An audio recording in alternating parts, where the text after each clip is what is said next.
Good morning, everybody, and welcome to another episode of OLA This Week. I'm Mr. Love. And I'm Mr. Moore. Good morning. Good morning, and we would like to welcome a very special guest, our pastor, Father Edwino. Thank you. Father Edwino, welcome to the show. We're so happy to have you. Happy to be Welcome, here. Father. The phone.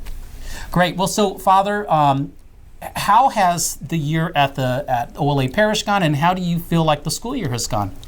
I think it's going so very good so far. I mean, it's more with all the construction and stuff. You know, it's going to be a little extra work, but it's going good. Everybody seems to be happy.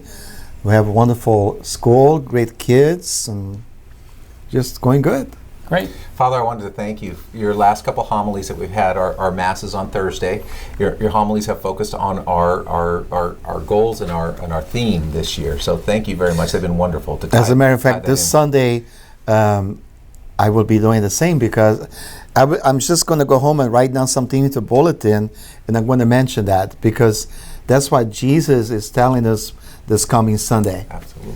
Something like that, you know, to stop and think before you act, and so that's good. That fits the gospel for the Sunday. They've been wonderful. Thank you, Father. It has, and it's been one of the things that I think has been helpful about this year's school theme is that it's very action-driven. Yeah. It's like these are steps that you can take, and they're universal steps that not only do we want our students to take, but I think they're very helpful for all of us as contemplative Christians. Yeah, and that's, like I said, advice that Jesus gives us in the gospel. That's right. Yeah. All right. So as everybody knows, we have school-wide learning expectations, which we talked about in our first episode.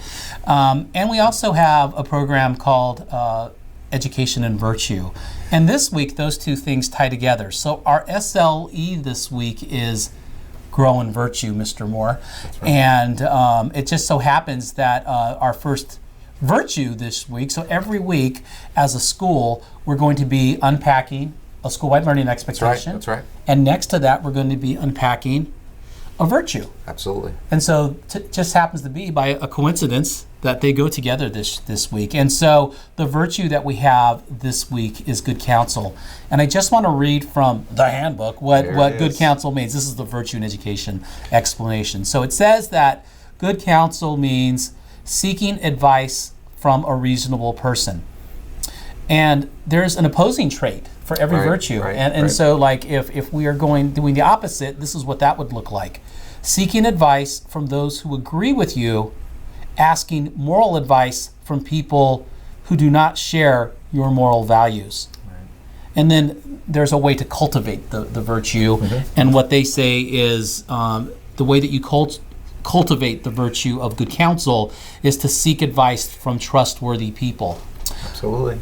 When I had my first teaching job, I worked at a school that had a program called Peace Builders, and it had like these building blocks that they went around. It was a public school, and one of my favorite of their building blocks was good counsel. It was actually worded seek advice from wise people and friends. And I think that's so important in this world where there's so much noise out there on social media, in gossip, in our interactions, that we really need to ground ourselves with the wisdom. What are your thoughts on that virtue, Father? Yeah, I mean, the Bible makes it clear. It says that we should seek good counsel from good people. I mean, there's some of the Psalms and the Book of Wisdom. The wise seek good counsel from good people, and even the wise person is willing to accept correction, you know. And I was just thinking about how, like I say, when I was in the seminary, they taught us how to make a good decision, or to know the truth, you know, what God wants for you, right?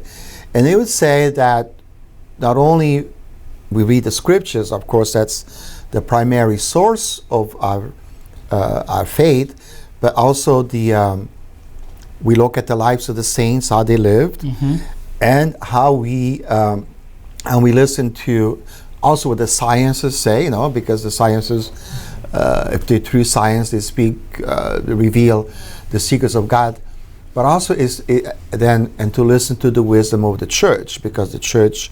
So yeah, a virtuous person has to seek to learn from others, a good counsel from others, and obviously the most important one is Jesus Christ Himself, right, the Son of God. So that's a very good virtue to grow in. So. Absolutely. And not only is it a very good virtue, but we have 3 8th graders in here today helping us. We have 2 helping us, Rafi Edgerlin and Ashlyn Smith. But we also have our green leader who's going to be on in a minute, Emily Hartman. And so as 8th graders, they're right now preparing for confirmation. Correct. And so they will be learning this year the gifts of the Holy Spirit, and one of them is good counsel. Yep. So Absolutely. we just happen to be hitting on that with this virtue today, so it's very timely. And speaking of green leaders, we have coming up to, we have a guest, and it is Emily Hartman. Yeah, look who's joining us. Our green leader is here. So we have a student council here that we're very proud of. They're great leaders of our school, and one of them is the Office of Green Leader, Emily. So welcome to the show, Emily. We're so glad that you're here today. Thank you for having And me. I saw you at Mass this morning. You were an altar server. Thank you for helping. Good. And she did a great job with our assembly. We had an assembly, Father, on how to recycle. And so Emily led all of those with our Republic services. They take care of our trash and everything on campus. And she led those assemblies, 3 assemblies last week. Maybe someday we hope that because Casey is very interested in that, we'd like to encourage our congregation. Maybe we could have Emily work with Casey about talking at masses about That'd be wonderful. giving ways that people can, become green leaders. It's, Good stewards of the good environment. stewards of the Yeah, environment. yeah, Yes. exactly. Of our common home. Yes. Well said. So Emily, question for you. Why did you run for the Office of Green Leader? I run for the Office of Green Leader because I'm very passionate about how much trash and plastic we use. Around February, I saw a video on what plastic is and where it goes after we throw it away. Okay. And how it impacts our oceans and lands. It made me think about how I can reduce the amount of plastic I use, and how I can teach others how to recycle and reduce the amount of plastic they use. But by being OLA's green leader, I hope to reduce every student and staff member's use of plastic by the end of the school year. It's wonderful. That's wonderful. Tell us how you hope to make a difference as the green leader here at OLA. I hope to make a difference this year as being green leader by educating students on how too much plastic hurts marine life, oceans, lands, and wildlife. I can educate students on what plastic is, how bad it is for the environment, how they can reduce the amount of plastic that goes to landfills by recycling plastics and avoid plastic usage. I hope by educating students on recycling, they will also educate their own families on recycling so students won't only be helping OLA become a greener place, but also helping their homes become a greener place too. Awesome. That's I think you have some great aspirations for helping to build in our student body and our whole school community and parish community, as Father mentioned, just kind of that awareness that we have to take care of our Mother Earth. Yeah. So, last question, it sounds to me like it's something that you've been thinking about for a while, Emily. Having said that, I would imagine that you probably do some things at home as well to keep our world green. What are some things that you do? Some things I do at home to be green is rinsing out plastic yogurt cups, plastic cups, and reusing plastic snack bags and straws for my food. You can buy, I bought the straws and reusable snack bags on Amazon because I use them every day. So. Right. Mr. Moore, have you ever uncovered a site where there was where you're shoveling through things and all of a sudden underneath a foot of dirt you found something plastic? Absolutely, and that plastic will last there forever, unfortunately, and it just doesn't disintegrate. Yeah. It lasts a very long time, so I have had that experience. It's unfortunate. Yeah. What are some things that you do at home? So our home has switched. We have a trash compactor. Many of you may have this near your cabinets in your kitchen. Well, that's now our recycling compactor because we recycle so much we have to compact it. We make every effort to put what is recyclable into that trash compactor. And we have another garbage can, and it's actually decreasing in size, and the trash compactor is what we use mostly. So. Okay. Yeah, we do several things at home as well. So, one of the things, we have 2 garbage cans or 2 bins in our kitchen, and one of them has a plastic liner in it, and one of them doesn't. So Right. anything that's dry, that doesn't have food, or liquid, or that would get messy, we just put it in the dry, so that about every 2 times we take out to the garbage can, we're not also taking out a large plastic liner. Right. So that helps to save. And then the other wet stuff goes into the other one. The other thing that we do at home is we have 2 compost bins. So any of our vegetables or other kinds of grains or food, we take out to it doesn't even go in the garbage. We take it straight out to the compost bins. I got them like on Let Go, I think, really cheaply. And so we just spin them and they become compost for the garden. So it's kind of, it's renewing the resources that we have. And like you, Emily, the other thing that we do is, like, we buy a lot of Tupperware. It's plastic, but it's reusable. Yeah. So we use it over and over again. And so we really have minimized using sandwich bags and gallon bags, just to kind of, to do our part, at least, to do that. And so I'm really curious, OLA community, what are some things that you do to help to conserve the environment and to reduce the amount of plastic and waste that goes out there? It's something that, it's a great conversation, I think, to have as a family, because you can take a lot of little steps, but it makes a really big difference. Mr. Moore, you talked about the assembly. Can you just share with our parents some of the neat things that we learned? Absolutely, and what you're doing, Mr. Love, is in keeping with this assembly. We are moving towards composting on campus. So one of the 3 bins that we have out, one of our 3 dumpsters that we have out in our parking lot, is for composting and food waste only. So it's important that at lunch, and all the students know this now, we have a green garbage can with a clear liner. That's where the food goes, and all the students are scraping the food into that green garbage can with a clear liner. Next is a gray garbage can. That is just non-recyclable garbage. And the final thing is the blue garbage can with the symbol that Emily knows so well about, reusing, recycling, and then that's where your recyclable things. So anything aluminum can go in there, and plastic that's recyclable can go in there. So that's new on campus this year, and guess what? In 2 years, we're going to have to do what you're doing at home. Everyone in California is going to have to do that. Okay. They're going to have to put their food waste into a compost-only garbage can. So. Yeah, that's also what we do in the church. Wonderful. We had the dinner the other day, and we told the people for the first time, we had to scrape the food, and it has to be separate and all of that. So, yeah, we of course, it's by the law, we have to do that. So, but that's a good thing.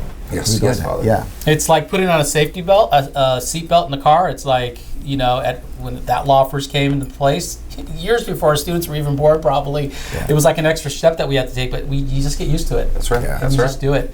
All right, so I know, we try to keep our show to 5 minutes, but today we're going to go a little bit longer, and we have a really important topic that we just want to discuss and discuss together and share with the community, and that's the topic of safety. And Absolutely. Mr. Moore, our vice principal, is responsible for safety at the school, and he has such a great background with all of your years in the military about dealing with security and safety. And we just want to make sure that OLA school is a safe place. We have a job to really provide your children with a quality academic experience where they learn, where they grow, and where they flourish, but we want to make sure that what backs that experience is safety. Absolutely. They absolutely have to feel safe in order to grow and flourish. They have to feel safe. So safety is our number 1 priority. And I know you wanted to mention something about Jesuit and what they experienced. And I know we were in close concert and close contact with their principal. I don't know if you want to elaborate any of that, or I can go right into our lockdown procedure. No, I do think that the whole events of Jesuit last week just served as yet another reminder that we cannot take our safety for granted. And there were some things that happened at Jesuit that were natural consequences of an event where people were scared. And hopefully, Mr. Moore, you can kind of talk about how we can make sure that if we ever have to go into a lockdown, whether it's a real lockdown because of an event or we're just doing it to take precautions, maybe you could just share with us those steps. So immediately when the events were happening at Jesuit, I called to the Sac County Sheriff's dispatch office, and they kept me on the phone and walked me through the procedures. They had dedicated a dispatcher to the events at Jesuit. And so while this was going on, they had me on the phone and were checking with that dispatcher as to whether or not we were going to need to lock down. Well, it turns out we didn't need to lock down that day, and it was very comforting to know how on target and on their job our Sac County Sheriff's Department is. It was wonderful to work with them. We had already planned a lockdown drill, at our school. So what happened at Jesuit, it brought it to the forefront. So we planned last Friday, we had planned, and we went into a lockdown drill. Now this drill was just a communication drill only, just with the teachers. This drill is that it's a first step in our lockdown procedures, is to be able to communicate effectively with everyone on staff, with all the faculty. So we rehearsed our landline procedures, our bell procedures, our walkie-talkie procedures, and our cell phone procedures. So we practiced all of our communication devices to make sure everyone could communicate during a real emergency. The teachers also communicated with the students. They were aware that this was going to be a rehearsal, and they were able to talk through potentials that might happen and not have to actually live through the experience of a lockdown drill, because there is some things that come with that. It's a hard thing to digest, to realize that you might have to lock down at your school. But it's also vital that we rehearse and practice. Our next drill is going to be what we call in the military a rock drill. It's a walking through of the leadership only. The teachers and staff and administration of the school will walk through without the students exactly what we would do in a lockdown drill, all the way through to release to parents. So it's going to be pretty comprehensive. And then after that, we will have a full rehearsal with the students. So there's a lot planned when it comes to just this experience. Fire drills are a whole nother drill that we do, and we do these every month. So we're really trying to put safety and security, and parents and students here at OLA can rest assured that safety is our #1 priority. And I think, Mr. Moore, one of the blessings that you bring to our school is that you have so much background in this, and anytime you're in a lockdown situation, the circumstances are always going to be different. Correct. It's a very fluid situation, a very dynamic situation, and so I just want to assure our parents that, at this time when we're dealing with what we consider heightened threats, there are more events that are taking place now. Our response to that threat Absolutely. is to practice more and with more intention. For sure. And so we're no longer just doing the perfunctory fire drill where everyone marches out, but we're really thinking through scenarios, and we just want to make sure that your children and our staff is going to be prepared to protect them in a way that's very age appropriate, but also very organized. For sure. And so that's just going to be a continual, we're striving for continual improvement and excellence in safety of our children. Absolutely. Okay, very good. One thing I do want to say about the lockdown at Jesuit, they were flooded with cars that just came on the site yes, absolutely. Before being announced. If we were to ever go on lockdown, we really ask our parents to wait for direction from the school. You will hear from it by text, by email, and by phone call. So please wait before you come to school. The other thing that we want to let our parents know is typically, if there's a lockdown situation that's an emergency, we are prepared to deal with it in the first 5 or 10 minutes of that event. By the time 5 minutes has elapsed, first responders will be here. Correct. They're taking over the show, and they want to be able to manage as much of the situation as possible, and so we really need parent cooperation and instruction on that. So please, don't come to the school until you're asked to, if we ever have to go into a lockdown. Absolutely. All right. And there's one last safety item I'd like to talk about. And Okay. that's our traffic flow in our parking lots. And only this time I'd like to talk about our Cottage Way parking lot. There are arrows on the lot that mark how you enter the lot, and there are arrows to exit. We really need parents and anyone visiting our campus and our parish to abide by those arrows so that we can have safe traffic flow in and out of Cottage Way parking.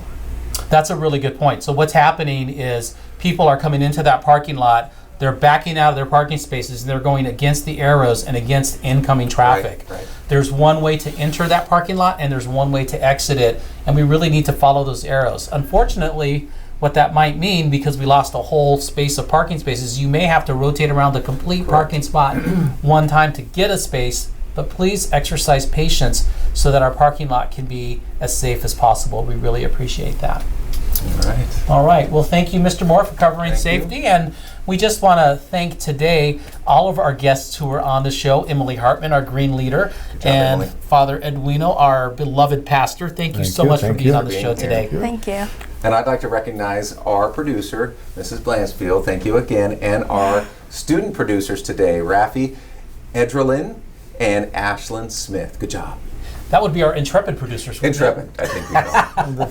So, All right. We were discussing that before the show. Mr. Love, Mr. Moore, love more than you think you can. Have a great week, everybody.